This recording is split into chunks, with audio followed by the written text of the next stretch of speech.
Sağ olun. Teşekkür.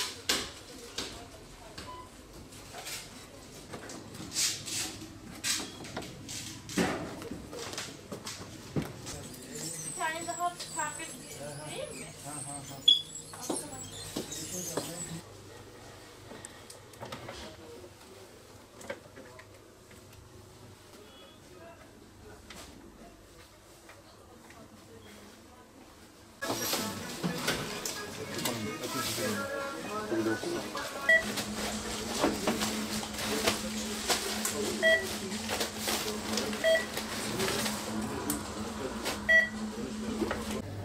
Fiyat nedir yani işte?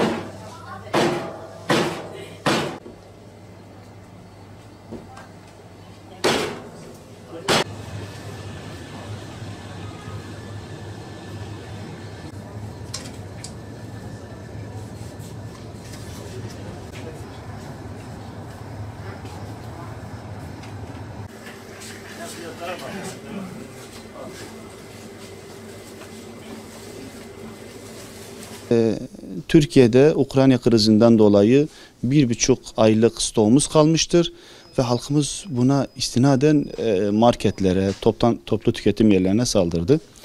Şu an öncelikle söyleyeyim, biz Batman adına konuşalım. Bütün marketlerimizde yeterince yağ stoğumuz var ve hiçbir şekilde müşteriye yağı yok olarak satmadık. Her zaman raflarımız tıka basa doludur.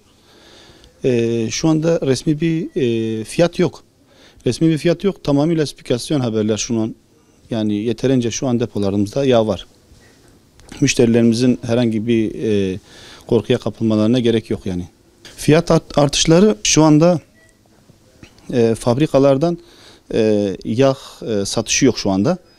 Resmi bir fiyat da yok. Sebebi sosyal medyada dolaşan spekülasyon haberlerdir. Şu an gerçeğe yansıyan hiçbir şey yok. Bütün depolarımızda yağ var. Yağ satışlarımız son hızıyla devam ediyor. Yağın fiyatı neden yükselir? Arz talep çok olursa o zaman yükselir. Yükseliş yoksa bile halkımız o kadar çok yağa saldırıyor ki ister istemez yağ fiyatları tırmanır yani. Devletimize çağrımız şu, ancak bu yüksek fahiş fiyatları sadece devlet yapabilir. Fabrikalara bir yaptırım yaparsa, fabrikaları denetlerse, bizi denetlediği gibi fabrikaları da denetlerse bu sıkıntı çözülür. Şu anda yağ fiyatlarının yükselmesinin sebebi haberlerde, sosyal medyaya çıkan bazı haberlerin Rusya'ya giden ham madde almaya giden bazı gemilere el konulduğunu ve sosyal medyada ortaya çıkan bazı yağ fiyat listelerinin gerçeği yansıtmadığını ve çok abartıldığını, bundan dolayı fabrikaların fiyat vermemesi, bayilerin fiyat vermemesinden dolayı büyük bir sıkıntı yaşanıyor. Yani yağ fiyatlarıyla ilgili ortada bir gerçek yok ama fiyatlar aşırı derecede yükseldi.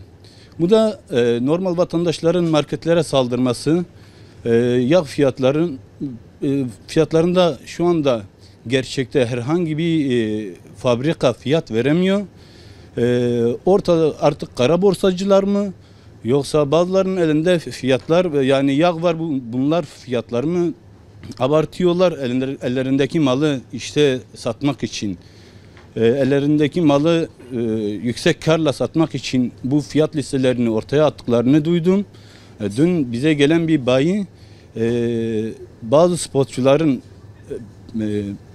işte ellerindeki malı tüketmek için bu fiyat listelerini ortaya attıklarını söylediler. Talep artınca fiyatlar yükseliyor.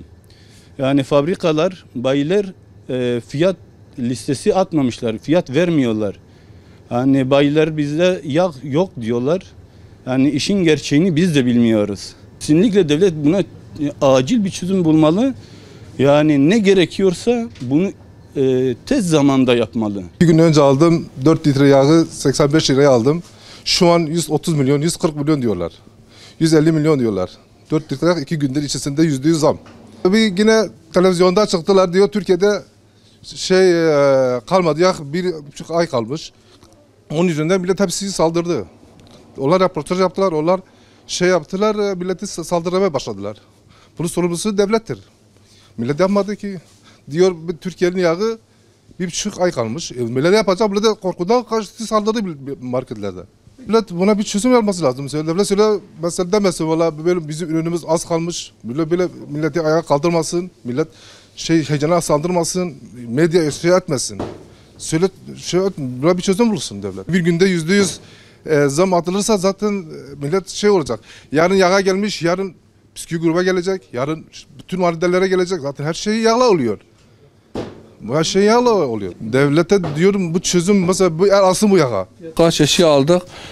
O gördüğünüz gibi artışlar çok yüksektir, fiyatlar çok yüksektir. Hiç memnun değiliz. Valla yağ aldık işte, bir sarıla, biraz da şeker. Gördüğünüz gibi zaten her gün televizyonlarda çıkıyor, kotluk var, yağ yok, sıkıntı var. Gördüğünüz gibi savaş var. Ama gördüğünüz gibi işte fiyatlar da çok yüksek maalesef. Valla yanlış değilsem şu teneke 590'dı yanlış değilsem 18 litre. Valla devletimiz üretime vermesi lazım. Eğer üretim yapmazsak, dışa bağlıysak bu artışlar böyle devam edecek, daha da yükselecek. Vallahi hepimiz zorluk çekeceğiz ki çekiyoruz da kesinlikle, daha da çekeceğimiz bellidir. Emin olun ki artık herkes bunlardan şikayetçi. Vatandaşlar olarak yani herkes heyecanlıdır şu durumda. Ne yapacağını biliyor. Çünkü günlük fiyatlar değişiyor. Bugün ben normal markete geldiğim zaman fiyatı aynı bir önceki güne hiç benzemiyor. Ondan dolayı biz de şu anda zor durumda kalıyoruz. Yani bir vatandaş olarak buna bir çözüm getirilmesi gerekir. Sormuyoruz ki çünkü fiyatlar her gün değişiyor. Yani şu anda vatandaş da kendine göre haklı, marketler de kendine göre. Çünkü normal fabrikadaki fiyat ile